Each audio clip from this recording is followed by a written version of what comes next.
ഈ മതേതരത്വം ജനാധിപത്യം പറയുന്ന ലീഗ് അധികാരത്തിൽ വരുമ്പോൾ നിങ്ങളൊന്നും അറിയാമല്ലോ. ഉമ്മൻചാണ്ടി മുഖ്യമന്ത്രിയല്ലേ?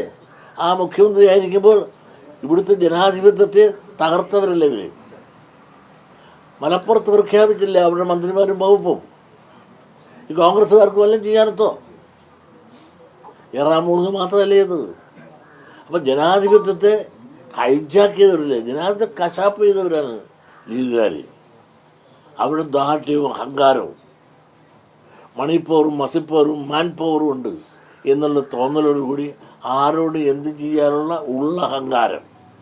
അതല്ലെങ്കിൽ ഒരു മുഖ്യമന്ത്രിയായി തിരഞ്ഞെടുത്ത് ഉമ്മൻചാണ്ടി ഇരിക്കെ മുഖ്യമന്ത്രിയോട് ആലോചിക്കാതെ അവരുടെ മന്ത്രിമാരെ പ്രഖ്യാപിക്കുകയും വകുപ്പ് പ്രഖ്യാപിക്കുകയും ചെയ്ത 5-ാം മന്ത്രിയും കൂടെ എടുത്ത കേരളത്തിൽ ഇന്ത്യയിൽ അങ്ങനെ ഒരു ചരിത്രമുണ്ടോ ജനാധിപത്യത്തിൽ?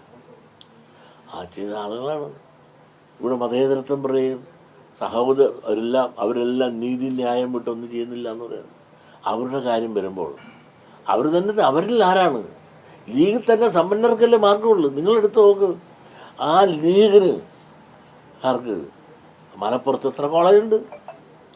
17 കോളേജുള്ള ആർട്സ് ആൻഡ് സയൻസ് ഉണ്ടായിരുന്നപ്പോൾ ഞങ്ങൾക്ക് കേരളത്തിൽ മൊത്തം അത്രയേ ഉള്ളൂ. ഈ 17 എണ്ണം എടുക്കുമ്പോഴും നിങ്ങളൊന്ന് ആലോചിക്കണം, അത് മുസ്ലിം സമുദായത്തിലെ സമ്പന്നരുടെ ട്രസ്റ്റുകൾക്കാണ് കൊടുത്തിരിക്കുന്നത്.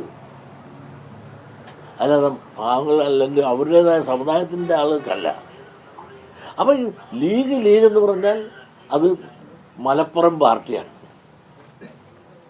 ആ മലപ്പുറം പാർട്ടി മലപ്പുറത്തേക്ക് എല്ലാം ഊറ്റിയെടുക്കുക, അവരുടെ സമ്പന്നരെ സഹായിക്കുകയും ചെയ്യുക ഒരു ശൈലി. ഇപ്പം തന്നെ തെരഞ്ഞെടുപ്പ് അവരെല്ലാം ജയിച്ചു മലപ്പുറത്ത്. അപ്പോൾ മനസ്സിലായില്ലേ, ഈ മലപ്പുറം പാർട്ടിയാണ് ലീഗ് എന്നുള്ളത് വളരെ വ്യക്തമല്ലേ?